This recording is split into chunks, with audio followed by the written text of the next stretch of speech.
Hi, this is Shauna with the Jeffco DeAngelis Foundation. I'm here with the Executive Director of School Safety and Emergency Management, of course, for the Jeffco Public Schools. And Jeff, we are here today wanting to talk about our school resource officers and how special those people are in our schools and what their role really is, because there's a lot of confusion in that. And we know that Jeffco is definitely that gold standard national model for what we should be doing. So can you tell us a little bit about our SRO program? Absolutely, I'd love to. Let me start by saying that we completely cherish and respect and admire our SROs and the partnership that we have with our 7 entities here in Jefferson County. We can't say enough about the work that our SROs do in our buildings every single day. I think it's important people realize that it's a partnership. Law enforcement supplies us with these school resource officers. And I think it's important that people know that they are law enforcement officers that are highly trained and trained specifically to work in our schools.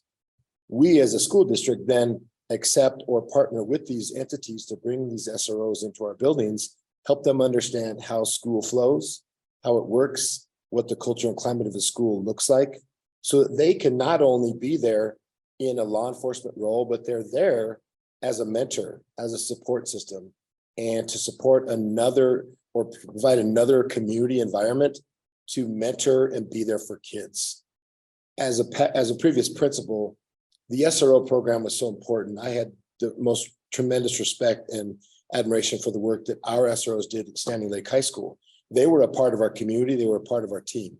They fit in just like a staff member across everything we did. They were involved. They came to our proms. They were part of everything we did.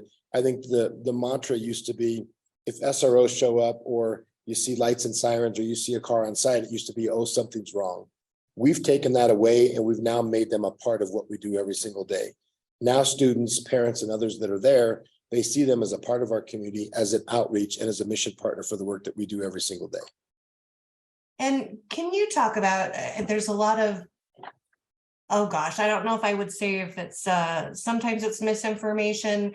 Sometimes it's maybe just an operational issue, but how SROs and using them for discipline at the school, that, can you talk about that? Because I know as a previous principal, discipline is not their role. Yeah, I think there's definitely a misconception there or a misunderstanding about, I think, number one, their role, but then also maybe there's misinformation about when they're involved and when they're not involved. As I said earlier, there's 2 avenues, right? There's the law enforcement SRO avenue, and then there's the school avenue. And we operate fluidly together, but yet separate. Law enforcement operates on their own advice when it comes to issues. If there's a law broken or a referral to law enforcement, they then operate at that point under their own jurisdiction. As a school system, we operate around board policy, around expectations and a matrix that we have on expectations of behavior. Whenever those meet together, there may be law enforcement referrals or involvement, but they're completely separate road pathways. We as a school system operate down the road when students are in trouble or they do something, they go against our student handbook or against our policy. We handle it as a school operational issue. If it breaks a law or it violates one of our policies that said it's an automatic law enforcement referral, we refer to law enforcement. They then make the choice on what they do with that information moving forward. It's not our call. We don't tell them when tickets should be issued or when other issues happen. We simply refer it and then they take it on that road. They are not involved in our discipline process. If there's a threat or there's something, as I said, warrants potential law enforcement around a crime being broken, that's when we partner and collaborate on what the next steps are. But they're absolutely not involved in the discipline matrix or the system that we have when students break our internal policies around discipline. And I know our focus, working together and with the school district and the foundation, has been on all of these partners collaboratively working together and in making sure that it's a positive climate and culture.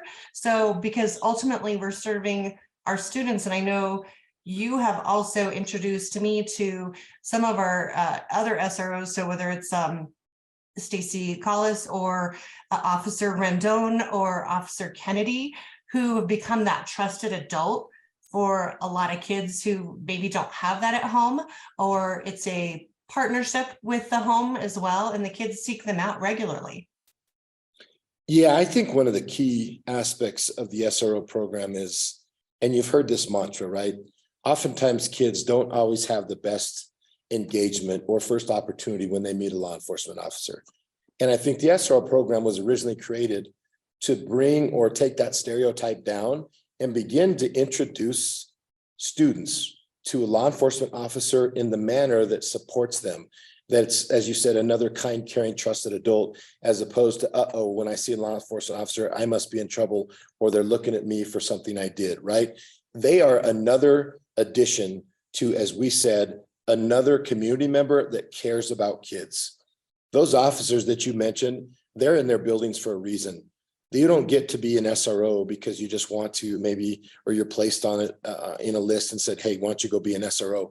They truly want to be in that role. They care about kids. They go through specific training to be there for kids. And I think the understanding is a lot of them are parents themselves, right? And they understand, especially now, the anxiety and all the pressures that come with being a teenager in schools today. We're seeing a lot more violence in our neighborhoods and across our communities. That's, I think, that pressure's pushing into our schools.